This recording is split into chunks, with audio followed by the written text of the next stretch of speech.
Hello friends, welcome करते हैं आपका अपने यूट्यूब चैनल पे जिसका नेम है इकोनॉमिक्स हब। और स्टूडेंट्स, आज की इस वीडियो में हम आपको कराएंगे law of demand and it's exceptional cases, जहां पर लॉ ऑफ डिमांड अप्लाई होता है और लॉ ऑफ डिमांड कुछ कंडीशंस में फेल हो चुका है। तो देखिए स्टूडेंट्स, सबसे पहले लॉ ऑफ डिमांड है क्या, डिमांड का जो लॉ बना है वो क्या कहता है। स्टूडेंट्स देखिए, जब हम चैप्टर स्टार्ट करते हैं थ्योरी ऑफ डिमांड, तो वहाँ पर ही हमें स्टार्टिंग से बताया जाता है कि प्राइस में और डिमांड में कैसा रिलेशन है, नेगेटिव रिलेशन है, एक इनवर्स रिलेशन है। तो स्टूडेंट्स ये कंसेप्ट भी आपका बिल्कुल सेम वही है। स्टूडेंट्स, प्राइस का इफेक्ट अगर हम डिमांड पर देखते हैं, प्राइस चेंज होता है तो उसका इफेक्ट अगर हम डिमांड पे देखें तो वो नेगेटिव है। लेकिन स्टूडेंट्स, अगर डिमांड का इफेक्ट अगर हम प्राइस पर देखते हैं तो उसका रिलेशन पॉजिटिव आता है। देखिए स्टूडेंट्स, ये है आपका प्राइस और ये है आपका डिमांड। प्राइस का इफेक्ट पड़ता है डिमांड पर कैसा, पॉजिटिव, नेगेटिव। प्राइस का इफेक्ट डिमांड पर पड़ता है स्टूडेंट्स नेगेटिव, और डिमांड का इफेक्ट स्टूडेंट्स प्राइस पे पड़ता है आपका पॉजिटिव। ऐसा क्यों होता है, अब ये भी देख लीजिए। क्योंकि स्टूडेंट्स मार्केट में किसी कॉमोडिटी की डिमांड, स्टूडेंट्स मार्केट में किसी कॉमोडिटी की डिमांड अगर इंक्रीज होती है तो सेलर क्या करता है, उस कॉमोडिटी के प्राइस को इंक्रीज करके तब मार्केट में उसको सेल करता है, जिससे कि उसको ज़्यादा से ज़्यादा प्रॉफिट हो सके।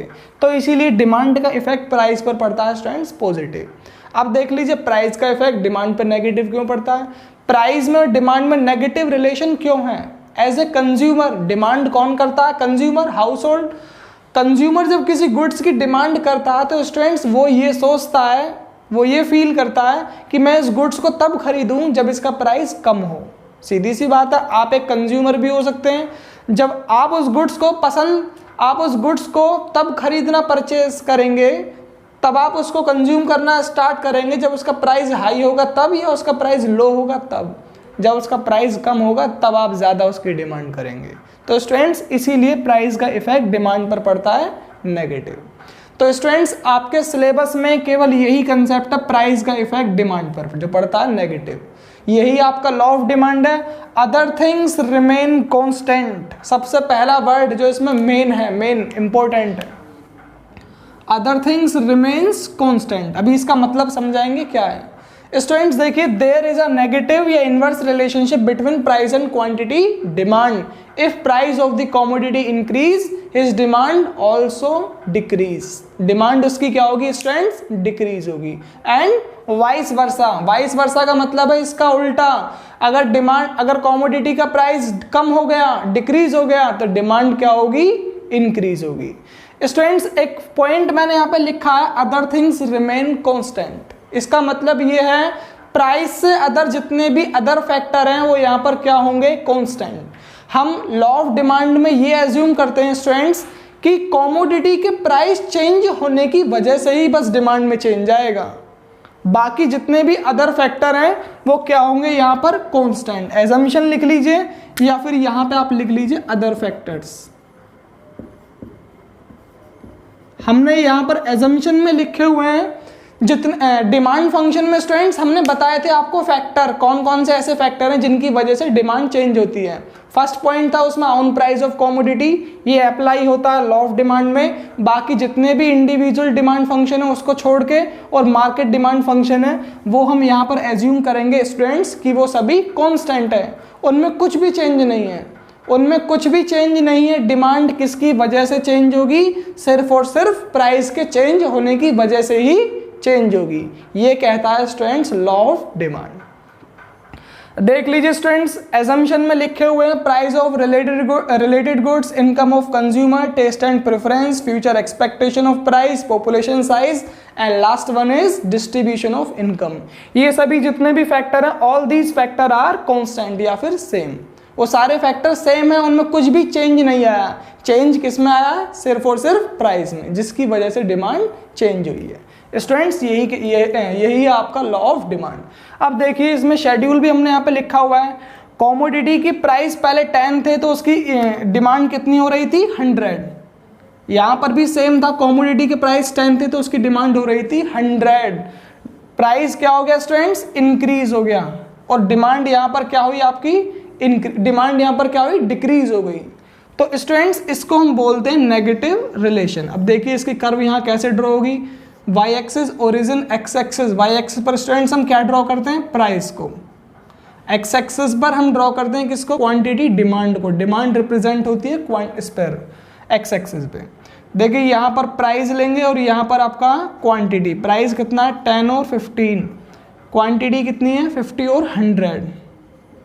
सबसे पहले इनिशियल क्वांटिटी और इनिशियल प्राइस को हम इसमें मैच करेंगे। इनिशियल प्राइस कितना है 10, इनिशियल क्वांटिटी है आपका 100।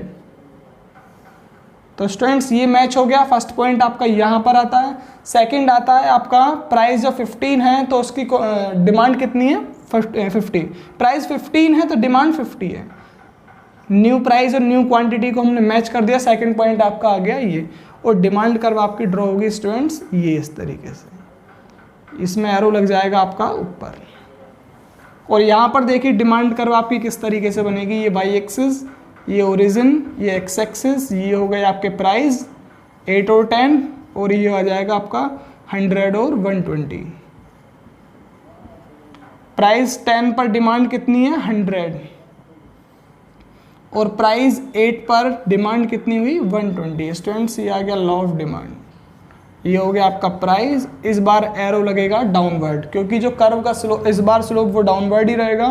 स्टूडेंट्स इसमें क्या था, डिमांड अगर if the demand is increase slope is downward, ये आ जाएगा आपका क्वांटिटी डिमांड। तो स्टूडेंट्स यहाँ पर लॉ ऑफ डिमांड खत्म होता है। आगे इसमें डिस्कस करेंगे exceptional cases of law of demand, जहाँ पर लॉ ऑफ डिमांड फेल होता है। लॉ ऑफ डिमांड तो जहाँ पर लॉ ऑफ डिमांड फेल होता है, प्राइस के इंक्रीज होने पर क्वांटिटी डिमांड भी इंक्रीज होती है। तो देखिए स्टूडेंट्स आगे टॉपिक इसमें आपका आता है exceptions of law of demand. अभी हमने आपको पढ़ाया था कि लॉ ऑफ डिमांड है क्या। लॉ ऑफ डिमांड ये कहता है कि प्राइस के इंक्रीज मतलब प्राइस में और डिमांड में कैसा रिलेशन है, नेगेटिव रिलेशन है, इन्वर्स रिलेशन है, नेगेटिव कह सकते हैं या इन्वर्स। तो देखिए स्टूडेंट्स ऐसे कुछ पॉइंट भी हैं जहां पर लॉ ऑफ डिमांड आपका फेल हो चुका है, जहां पर लॉ ऑफ डिमांड अप्लाई नहीं होता। तो ये टॉपिक यहाँ पर आता है exceptions of law of demand के नेम से। एक्सेप्शंस का मतलब है वो ऐसे पॉइंट जहां पर लॉ ऑफ डिमांड नहीं है। अब देखिए जब प्राइस में और डिमांड में रिलेशन था, प्राइस में और डिमांड में नेगेटिव रिलेशन था, तो स्टूडेंट्स डिमांड कर्व का जो स्लोप था वो आपका कुछ इस तरीके से आता था, डाउनवर्ड स्लोप।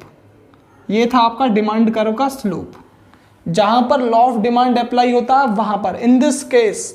लेकिन जब लॉ ऑफ डिमांड अप्लाई नहीं होता तो डिमांड कर्व का स्लोप आता है स्टूडेंट्स इस तरीके से, ये बनती है आपकी डिमांड कर्व। ये यूज होती है आपकी किसमें, एक्सेप्शंस में। Exception of law of demand में इस तरीके से बनकर आती है आपकी डिमांड कर्व। डिमांड कर्व का स्लोप स्टूडेंट्स क्या हो जाता है, चेंज हो जाता है।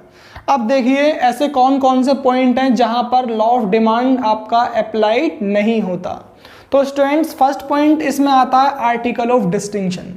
अब देखिए आर्टिकल ऑफ डिस्टिंक्शन क्या है, अकॉर्डिंग टू प्रोफेसर वेबलेन के अकॉर्डिंग आर्टिकल ऑफ डिस्टिंक्शन वो ये कहते हैं कि कुछ गुड्स ऐसे होते हैं जिनकी इकोनॉमी में डिमांड तब होती है जब उनकी वैल्यू हाई होती है, जब उनके प्राइस हाई हैं। स्टूडेंट्स इकोनॉमी में कुछ ऐसे लग्जरी गुड्स हैं जिनकी डिमांड इंक्रीज तब होती है जब उसके प्राइस इंक्रीज होते हैं तब। जैसे एग्जाम्पल हम इसमें बात करें डायमंड की, एग्जाम्पल हम इसमें बात करें एक विंटेज कार की, जो भी आपके कॉस्टली गुड्स होते हैं वो आपके आएंगे आर्टिकल ऑफ डिस्टिंक्शन के अंदर, जिसमें रिच पर्सन एक तरीके से ऑनर फील करते हैं उनको परचेज करने में। कोई भी रिच पर्सन है वो ऑनर फील तब करेगा जब वो एक लग्जरी गुड्स को परचेज कर रहा है तब। तो स्टूडेंट्स लॉ ऑफ डिमांड तो ये कहता है कि जब उस गुड्स का प्राइस हाई है तो उसकी डिमांड कम होनी चाहिए, लेकिन यहां पर उल्टा हुआ है। यहां पर क्या है, रिच पर्सन ऑनर फील तब करेगा जब उस गुड्स के प्राइस हाई होंगे और वो उसको कंज्यूम करेगा तब। तो ये है आपका आर्टिकल ऑफ डिस्टिंक्शन, जहां पर लॉ ऑफ डिमांड अप्लाइड नहीं होता। स्टूडेंट्स यहां पर लॉ ऑफ डिमांड फेल हो चुका है आर्टिकल ऑफ डिस्टिंक्शन की कंडीशन में। तो स्टूडेंट्स कुछ गुड्स ऐसे भी हैं जिनकी वैल्यू मार्केट में तब तक उनकी डिमांड होती है मार्केट में जब तक उनका प्राइस हाई है। स्टूडेंट्स देखिए सेकंड पॉइंट यहाँ पर अब आपका आता है गिवन गुड्स। गिवन गुड्स क्या होते हैं? गिवन गुड्स आर ऑल्सो, एक तरीके से गिवन गुड्स जितने भी होते हैं वो सारे इंफीरियर गुड्स होते हैं। स्टूडेंट्स इंफीरियर गुड्स वो गुड्स होते हैं जिनका प्राइस इफेक्ट पॉजिटिव होता है, इनकम इफेक्ट नेगेटिव होता है। फॉर एग्जाम्पल हम इसमें ले सकते हैं आपका बाजरा।